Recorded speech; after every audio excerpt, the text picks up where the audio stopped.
No dia 16 de setembro, o Tribunal de Justiça da Paraíba e a Escola Superior da Magistratura realizam o encontro Justiça e Imprensa, uma conversa entre dois mundos.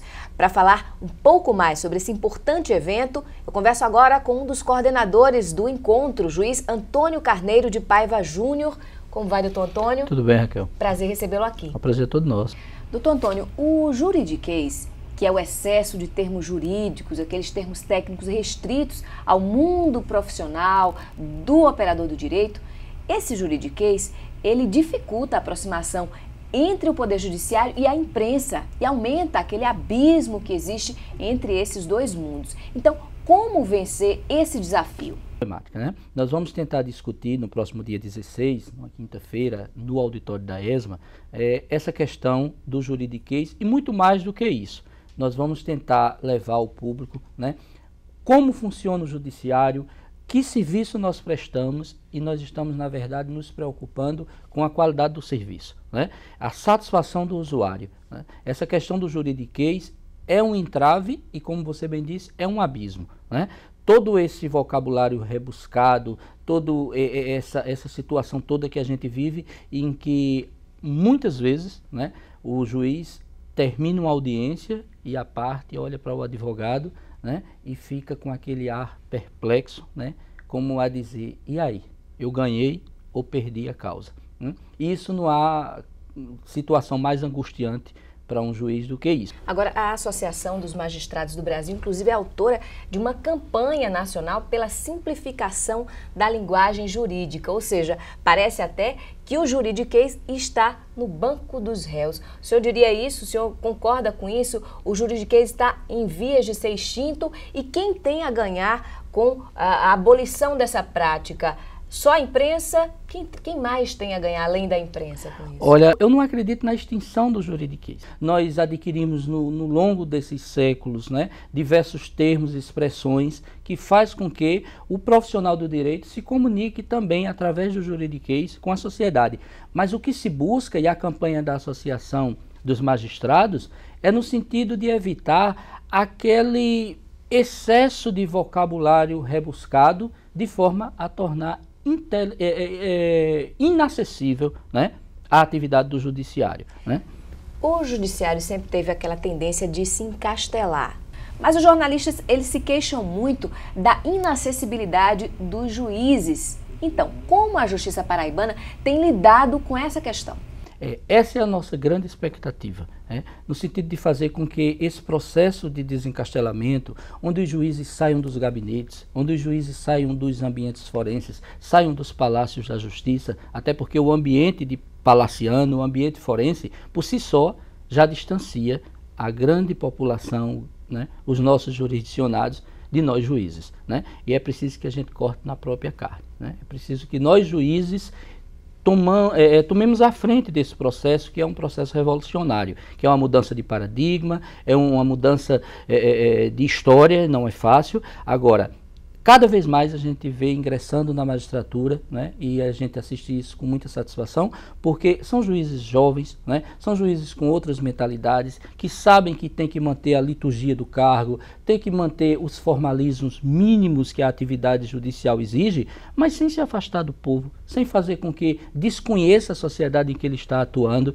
né, e eu acho que é por aí. Agora, onde é que a imprensa brasileira tem falhado ao divulgar fatos relacionados ao Poder Judiciário? Né? Eu me recordo bem daquele caso da CPI do Mensalão, em que o Supremo Tribunal Federal ele decidiu que as pessoas que comparecessem à comissão parlamentar tinham o direito, e os integrantes da comissão deveriam obedecer o princípio, né, de proibição daqueles integrantes de autoincriminar-se. Né? É um princípio constitucional, é um princípio que não se discute, mas a imprensa divulgou de uma forma transversa. Né? Alguns órgãos da imprensa divulgaram da seguinte forma: STF permite que acusado minta na CPI.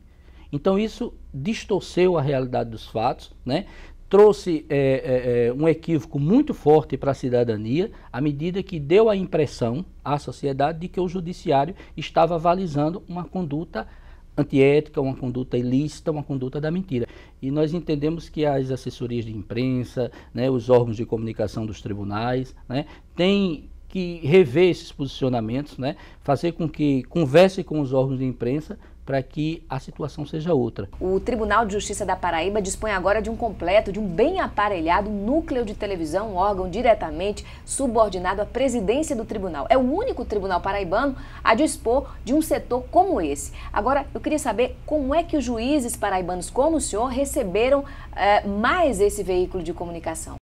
Um núcleo de televisão, uma ferramenta de comunicação, né, do próprio judiciário, nada mais é do que a preocupação dos dirigentes, nada mais é do que os gestores do judiciário se modernizando, mostrando que aquele judiciário fechado, aquele judiciário impermeável, em que se encastelava em seus palácios e achava que estava acima de todos, já não mais existe, já não há mais espaço para isso, né? Então, a proposta de estratégia, de avanço, de modernização, passa por tudo isso, né? Passa por tudo isso. Então, aquela questão de falta ou pouca preocupação com a imagem deixou de existir.